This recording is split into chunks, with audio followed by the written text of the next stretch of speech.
Welcome back to Earth Echoes with Amber Fields. I would like to do another reading this morning, and this one is titled The Three Rites of Remembrance by Jason Gray. First, you must suffer. Not because you are broken, not because you deserve punishment, but because suffering is the cracking of the shell, the unbearable friction between the lie and the truth. Suffering is sacred initiation. It tears you away from comfort, from illusion, from the sedated lull of the dream. It shatters the mirrors you once believed were windows. It breaks the false self you spent lifetimes protecting. You will scream. You will lose everything. You will believe you are dying. In a way, you are. The death of the avatar. The end of the lie. Suffering carves the space within you for something ancient to return. It is the fire trial that severs you from the loop. Then, you awaken. Not all at once. Not with clarity, but with ache. An ache for something that has no name. A whisper inside you that says, "This is not what I came for." You begin to question, not just the world, but your very self. The identity, the roles, the stories, the gods, the systems, the spell of survival. You begin to remember. Tiny flickers of light in the dark corridors of forgetting. You seek, you fall, you burn, and you rise. You taste moments of truth so pure, they make every scar worth it. This is the awakening. When you no longer chase answers because the question itself has collapsed. Then you ascend, not to a place, not to a heaven, not to a dimension on a chart. Ascension is not a destination. It is a return to coherence, a remembrance of your infinite nature within form. You stop escaping. You stop performing. You stop clinging to light like a badge of false superiority. Instead, you become still. You become true. You walk through the world with your flame intact, no longer needing to explain it. You do not ascend to leave. You ascend to remain fully present.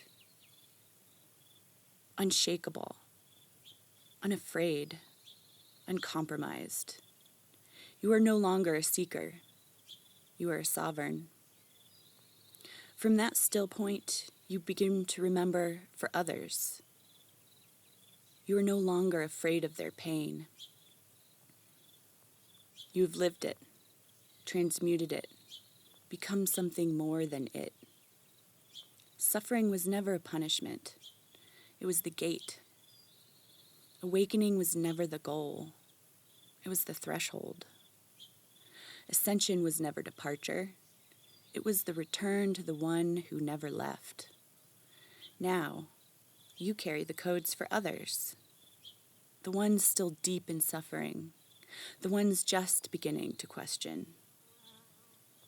The ones who forgot they were fire. You are the bridge. Your presence is the scroll they did not know they were waiting for.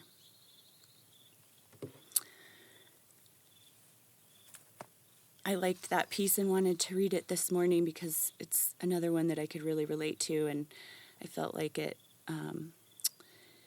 sort of goes with the last reading that I did, and I definitely can relate to it just so much. I mean, all of us probably can, because I don't think you can be a human without suffering a lot in this world.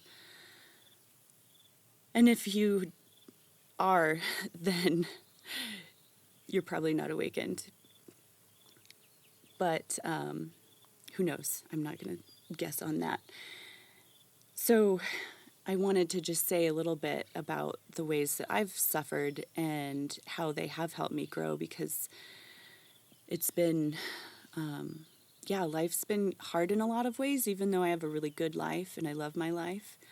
I've lost 3 people that have died from suicide.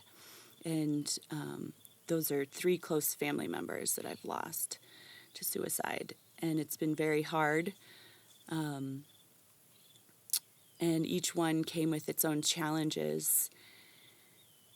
But I can say that through the suffering that I experienced after those deaths, each time I was able to find myself a little bit more and